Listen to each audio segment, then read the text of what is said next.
ಜನ ನೋಡಿ ಹೇಳೋದಲ್ಲ. ಜನ ನೋಡಿ ಹೇಳುವರ ಜನ ನೋಡಿ ಹೇಳುವಾಗಿದ್ರೆ ಏನು ಹೇಳುವಾಗಿಲ್ಲ. ಬಳಿರೆ ಪರಾಕ್ರಮ ಕಂಠಿ, ಹಾಗೆ ಬೇರೆ ಪರಾಕ್ರಮ ಕಂಠಿ ಇರುವ ಬಲ್ಲಿರೇನಯ್ಯ ಇರುವಂತಹ ಸ್ಥಳ ಈ ವೈಕುಂಠಕ್ಕೆ ಯಾರು ಅಂತ ಕೇಳಿ ಶ್ರೀಮನ್ನಾರಾಯಣ ಅಂತ ಕೇಳಿದ್ದೇವೆ. ನಾ ಕೇಳಿದ್ದು ಈ ವೈಕುಂಠಕ್ಕೆ ಯಾರು ಅಂತ. ಓ, ನಿಮ್ದೊಂದು ಬೇರೆ ಉಂಟು ಹಾಗೆ. ನಮ್ದು ಇಷ್ಟೇ ದೊಡ್ಡದು. ಇದಕ್ ನಾವೇ ಜನ. ವಿಶ್ವಕ್ಸೇನ ಅಂದ್ರೆ ನಾನೇ ಸ್ವಾಮಿ. ವಿಶ್ವಕ್ಸೇನ ಹಾ, ವೈಕುಂಠದ ಮಹಾದ್ವಾರಪಾಲಕ.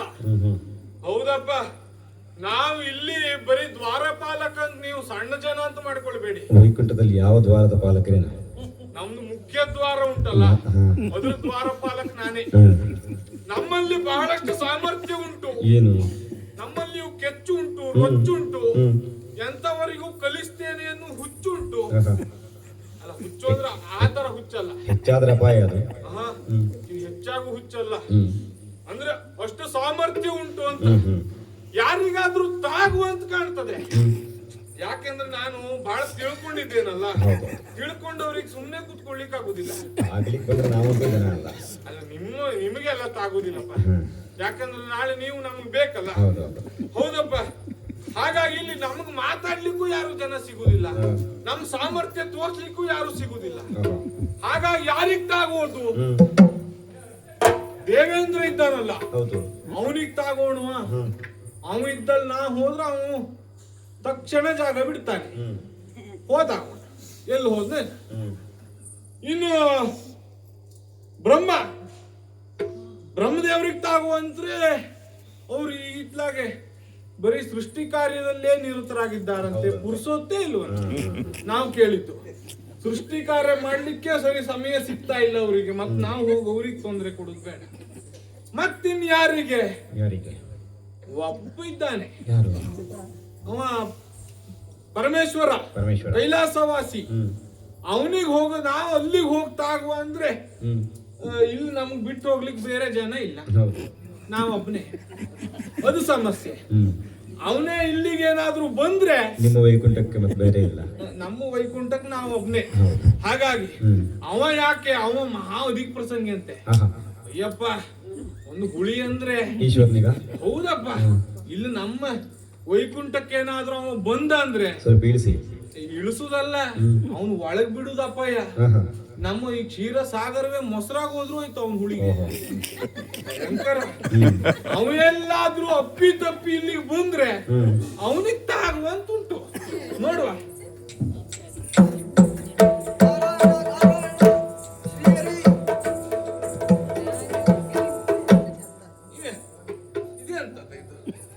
ಅಯ್ಯೋ, ನೋಡ್ಲಿಕ್ಕೆ ಆಗುದಿಲ್ಲ.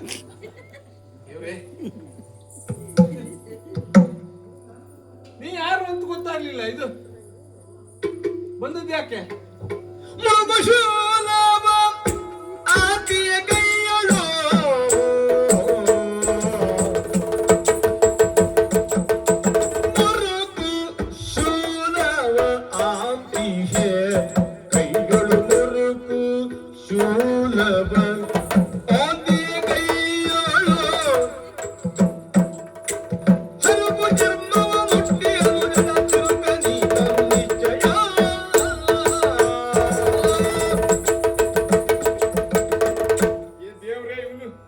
ಅವತಾರ ನೋಡ್ಲಿಕ್ಕೆ ಆಗುದಿಲ್ಲ ಯಪ್ಪ. ಹತ್ರ ಹೋಗ್ಲಿಕ್ಕಂತೂ ಸಾಧ್ಯವೇ ಇಲ್ಲ ಅಂತ ಕಾಣ್ತದೆ. ಹಾಗಾಗಿ ದೂರೇ ನಿಂತ್ಕೊಳ್ತೇನೆ. ಆ ಕೈಯಲ್ಲಿ ಹಿಡ್ಕೊಂಡಿದ್ದು ಅದು ಎಂತದ್ದು ಅಂತಲೇ ಗೊತ್ತಿಲ್ಲ. ಅದು ಈಗ ಮುರಿದು ಬೀಳ್ತದೋ ಇನ್ನೊಂದು ಗಳಿಗೆ ಮುರಿದು ಬೀಳ್ತದೋ ಗೊತ್ತಾಗುದಿಲ್ಲ. ದೇವ್ರೆ, ಅದು ಮಾಡ್ದವ ಯಾರೇನಪ್ಪ? ಅವ್ನು ಉಟ್ಕೊಂಡದ್ದು. ದೇವ್ರೆ, ಅದು ನೋಡಿದ್ರ ಅದು ಮನುಷ್ಯ ಇದು ನಮ್ಮಂತವ್ರು ನೋಡಿ ನಾವೆಲ್ಲ ಉಟ್ಟುಕೊಳ್ಳುವಂತಹ ವಸನ ಅಂದ್ರೆ ಹೇಗೆ? ಪೀತಾಮ್ರ ಅಂತಹ ವಸನವನ್ನು ಉಟ್ಕೊಳ್ಳೋದು ಬಿಟ್ಟು ಅದು ಎಂತದ್ದು ಪ್ರಾಣಿ ಚರ್ಮ ಎಲ್ಲ ಸುಟ್ಕೊಂಡು ಬಂದಿದ್ದಾನಪ್ಪ. ಒಬ್ಬ ವಾಸನೆ ಬರ್ತದೆ. ಇಂಥವ್ರನ್ನೆಲ್ಲ ಎಲ್ಲಿ ಯಾರಪ್ಪ ಇಲ್ಲಿವರೆಗೆ ಬರ್ಲಿಕ್ಕೆ ಹೇಳಿದ್ವಿ? ನೀ ಎಲ್ಲಿ ಯಾರು ನೀನು? ನಾನು ಯಾರಾದ್ರೂ ನಿನಗೇನು? ಅಲ್ಲ, ನಾನು ಯಾರಾದ್ರೂ ನನಗೇನು? ಇಲ್ಲಿಗೆ ಬಂದಿದ್ಯಲ್ಲ, ಹಾಗಾಗಿ ಬಂದವ್ರನ್ನ ವಿಚಾರ ಮಾಡ್ಲೇಬೇಕು. ಯಾರೇ ಆಗ್ಲಿ ಎಂತವ್ರೇ ಆಗ್ಲಿ ಅಲ್ಲ ನಿನ್ನ ಹತ್ರ ಎಲ್ಲ ಮಾತಾಡುವ ಸಣ್ಣ ಜನ ನಾ ಅಲ್ಲ, ಆದ್ರೆ ನೀ ಇಲ್ಲಿಗೆ ಬಂದು ನಾನು ಬೇರೆ ದಾರಿ ಇಲ್ಲ, ಈಗ ಮಾತಾಡ್ಲೇಬೇಕು. ಈ ಸಣ್ಣ ಜನ ಅಲ್ದಿದ್ರು ಮಾತಾಡುವುದು ಬಿಡ್ಲಿಲ್ಲ. ಇಲ್ಲ ಇಲ್ಲ, ನಾನ್ ಮಾತಾಡೇ ದೊಡ್ಡ ಜನ ಆದವರು. ಹೌದಾ? ಆದ್ರೆ ನನಗ್ ಮಾತಾಡ್ಲಿಕ್ಕೆ ಪುರ್ಸೋತಿಲ್ಲ. ಅಲ್ಲ ನೀನ್ ಇಲ್ಲಿಗೆ ಬಂದದ ಕಾರಣ ಏನು ಅಂತ? ವೈಕುಂಠಕ್ಕೆ ಬರ್ಬೇಕು ಅಂತಲೇ ಬಂದದ್ದು. ಅಲ್ಲ ಇಲ್ಲಿಗೆ ಬಂದದ್ದ? ಹೌದೌದು. ಯಾರನ್ನು ನೋಡ್ಬೇಕು? ನಾರಾಯಣನನ್ನು ನೋಡುವುದಕ್ಕೆ. ಓ ದೇವ್ರೆ, ಇವ ಯಾವ್ದೋ ಬೇರೆ ನಾರಾಯಣ ನೋಡ್ಬೇಕು ಅಂತ ಇಲ್ಲಿ ಬಂದ್ ದಾರಿ ತಪ್ಪ ಬಂದ ಹೇಗೆ? ನಿಮಗೆ ಯಾವ್ಯಾವ ನಾರಾಯಣ ಗೊತ್ತುಂಟ? ಅಲ್ಲ ನಮಗೆ ಇಲ್ಲಿ ಇದ್ದವ್ರು ಒಬ್ರೆ, ನಿಮ್ ಬೇಕಾದ ನಾರಾಯಣ ಎಲ್ಲ ಇಲ್ಲಿ ಸಿಗುದಿಲ್ಲ. ಪುಣ್ಯ ಅವನನ್ನೇ ನೋಡುವುದಕ್ಕೆ ಬಂದಿದ್ದ.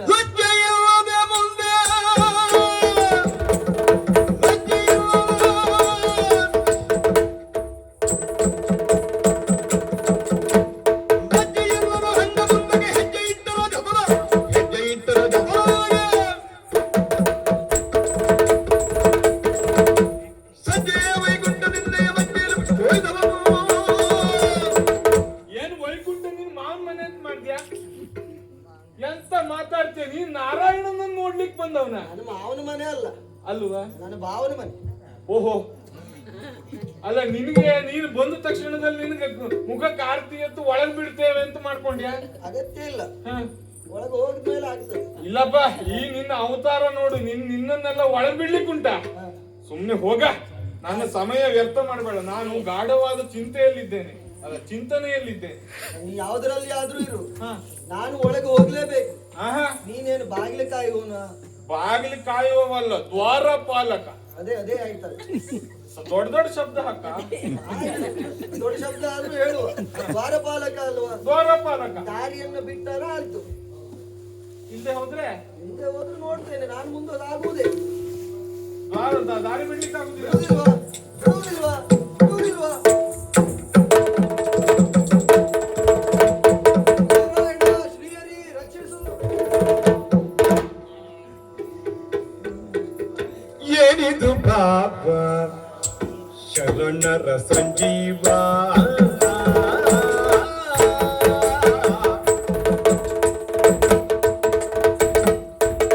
ಏನಿದು ಪಾಪ ಶರಣ ಸಂಜೀವನೆ, ಏನಿದು ಭಾವ ಶರಣ ಸಂಜೀವನೆ, ನೀನದಿದು ಗುಣದಿಂದ ಸಂಜೀವನೆ, ನೀನದಿದು ಗುಣದಿಂದ.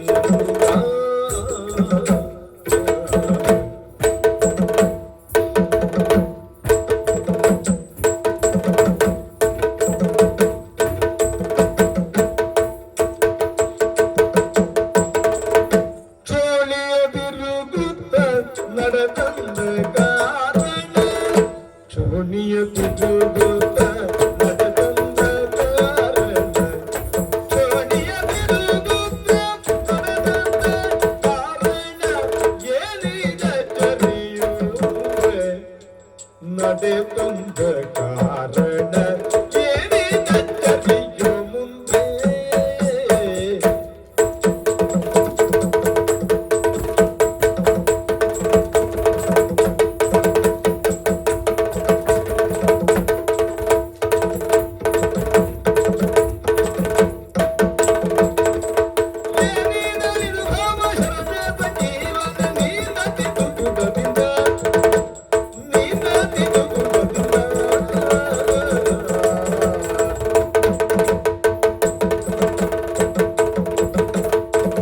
ಓ ಭಾವ, ನಾರಾಯಣ ರಕ್ಷಿಸು. ಓ ಭಾವ, ಇದೆಂತಹ ಪರಿಸ್ಥಿತಿಯೋ ನೀನು? ಆ, ಒಂದೊಮ್ಮೆಲೆ ನೀನು ಬಂದಾಕ್ಷಣ ಆಶ್ಚರ್ಯವಾಯಿತು. ಆ, ನೀನು ವೈಕುಂಠಕ್ಕೆ ಬರುವುದು ವಿಶೇಷ ಸಂಗತಿ ಅಲ್ಲ, ಹ್ಮ್, ಆದರೆ ಇಂದು ನೀನು ಬಂದಂತಹ ಪರಿಸ್ಥಿತಿ ಆದರೂ ಎಂತಹದ್ದು? ಆ, ಕರಟಿ ಉರುಟಿ ಸುರುಟಿ ಹೋಗಿರುವಂತಹ ಈ ನಿನ್ನ ಶರೀರ, ಆ, ಕೈಯಲ್ಲಿ ಯಾಚನಾ ಪಾತ್ರೆ, ಹ್ಮ್. ಏನಾಯ್ತು ಭಾವ? ಏನು ಅಂತ ಹೇಳಲಿ? ಹ ಬ್ರಹ್ಮನನ್ನ ಶಿಕ್ಷಿಸುವುದಕ್ಕೆ ಮುಂದಾದವ ನಾನು. ಹ ಬ್ರಹ್ಮ ತಳೆದ ಒಂದು ಶಿರವನ್ನ ಹ. ಚಿವುಟುವುದಕ್ಕೆ ಮುಂದಾದಾಗ ಹ. ಆ ಶಿರ ನನ್ನ ಕೈಯನ್ನ ಹಿಡಿಯಿತು. ಅದನ್ನ ಬಿಡಿಸಿಕೊಳ್ಳಲಾಗದೆ ತೊಳಲಾಡಿದೆ. ಹ. ಹಸಿವು ಎಂಬುದಾಗಿ ಅದು ನನ್ನ ರಕ್ತ ಮಾಂಸಗಳನ್ನೆಲ್ಲ ಹೀರುವುದಕ್ಕೆ ಮುಂದಾಯಿತು. ಹ ಅದಕ್ಕೆ ಬೇಕಾಗಿ ಲೋಕದಲ್ಲಿ ಭಿಕ್ಷಾಟನೆಯನ್ನ ಮಾಡುತ್ತಾ ಸಾಗಿದೆ. ಹ, ಏನು ಮಾಡಿದ್ರು ಇದರಿಂದ ಬಿಡುಗಡೆಯನ್ನು ಹೊಂದುವುದಕ್ಕೆ ಸಾಧ್ಯ ಆಗುತ್ತಾ ಇಲ್ಲ. ಸರಿ. ಈಗ ನೀನೂ ನನ್ನನ್ನ ಮಾತಾಡಿಸುವುದು ಅರ್ಥ ನನಗೆ ಆಗುತ್ತದೆ. ಹ, ನನಗೆ ಮನ್ನಣೆ ಬಂತು ಎಂಬಾಗಿ ನೀನು ಹೇಳುವುದಲ್ವಾ? ಹ, ನಾರಾಯಣ, ಹ, ಸಾಕು, ಎಲ್ಲವೂ ಸಾಕು. ನಾನು ಮಾಡಿದ ತಪ್ಪಿನ ಅರಿವು ನನಗುಂಟು. ಆದ್ರೆ ಎಲ್ಲವುದಕ್ಕಿಂತ ಮೊದಲು ಈ ಕಪಾಲಕ್ಕೊಂದು ಮೋಕ್ಷ ಆಗಬೇಕು, ಪರಿಹಾರ ಬೇಕಲ್ವಾ?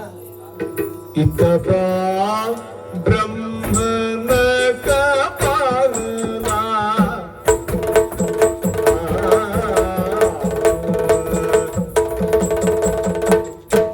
ಇತಪ ಬ್ರಹ್ಮನ ಕಪಾಲವೇ ಇತಪ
ಆ ಪರಶಿವನನ್ನು ನೀನು ಹಿಡಿದದ್ದು ಸಾಕು. ನಿನಗೆ ಬೇಕಾದದ್ದು ಮಾಂಸ ಮಜ್ಜೆ ಎಂದಾದರೆ ಅವನಲ್ಲಿ ಇನ್ನೂ ಅದು ದೊರಕುವುದಿಲ್ಲ. ಆತನ ಪರಿಸ್ಥಿತಿಯನ್ನು ನೋಡು, ಕರಟಿ ಉರುಟಿ ಸುರುಟಿ ಹೋಗಿದ್ದಾನೆ ಆತ. ಇದೋ ಇಲ್ಲಿ ಬಾ, ನಿನಗೆ ಬೇಕಾದಂತಹ ಮಾಂಸ ಮಜ್ಜೆಯನ್ನು ನಾನು ಕೊಡ್ತೇನೆ.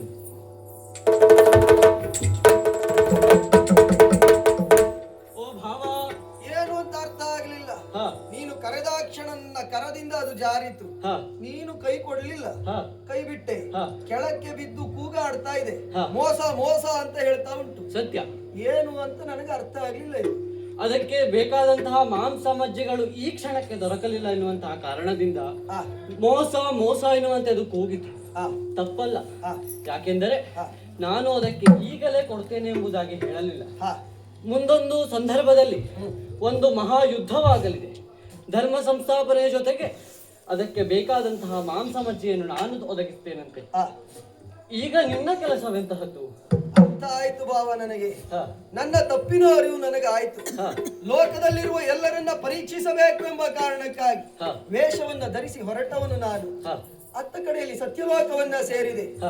ಬ್ರಹ್ಮ ಶಾರದೆಯನ್ನ ಕೂಡಿದಂತಹ ವಿಚಾರವನ್ನ ತಿಳಿದೆ.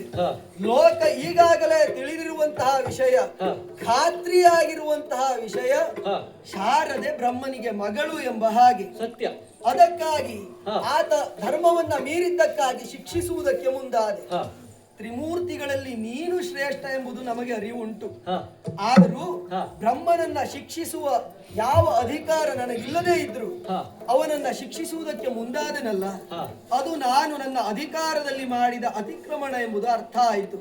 ಭಾವ, ಶಾರದೆ ಬ್ರಹ್ಮನಿಗೆ ಮಗಳು ಹೌದು. ಯಾಕೆ? ಅವಳನ್ನ ಆತ ಪಾಲಿಸಿದ್ದಾನೆ, ಯಜ್ಞದ ಮೂಲಕ ಪಡೆದಿದ್ದಾನೆ. ಆದರೆ ಯಜ್ಞೇಶ್ವರನಿಗೆ ಅವಳು ಮಗಳು. ಅವಳನ್ನ ಆತ ಪಾಲಿಸಿದ್ದರಿಂದ ಅವನಿಗೂ ಮಗಳು. ಅವಳು ಆತನನ್ನ ಅಪ್ಪ ಅಂತ ಕರೆದಿದ್ದಾಳೆ ವಿನಃ ಬ್ರಹ್ಮ ಅವಳನ್ನ ಮಗಳು ಅಂತ ಕರೆಯಲಿಲ್ಲ. ಹಾಗಾಗಿ ಬ್ರಹ್ಮ ಅವಳನ್ನ ಮದುವೆ ಆದ್ರೆ ಯಾವ ತಪ್ಪಲ್ಲ ಎಂಬುದು ಅರ್ಥ ಆಯ್ತು. ಹಾಗಾಗಿ ನಿನ್ನ ಸಮ್ಮುಖದಲ್ಲಿ ಬ್ರಹ್ಮ ಶಾರದೆಯರಿಗೆ ಎಲ್ಲವರ ಸಮ್ಮುಖದಲ್ಲಿ ಮದುವೆಯನ್ನ ಮಾಡಿದ್ದಾಯ್ತು. ನಿನ್ನ ಲೀಲೆಯ ಅರ್ಥ ಆಯ್ತು. ಭಾವ, ಇನ್ನು ನಾನು ನನ್ನ ಕೈಲಾಸವನ್ನ ಸೇರಿಕೊಳ್ಳುತ್ತೇನೆ. ಹಾ. ಈ ಲೋಕಕ್ಕೆ ಮಂಗಲವಾಗಲಿ ಎನ್ನುತ್ತಾ ಹೊರಡೋಣ. ಆಯ್ತು.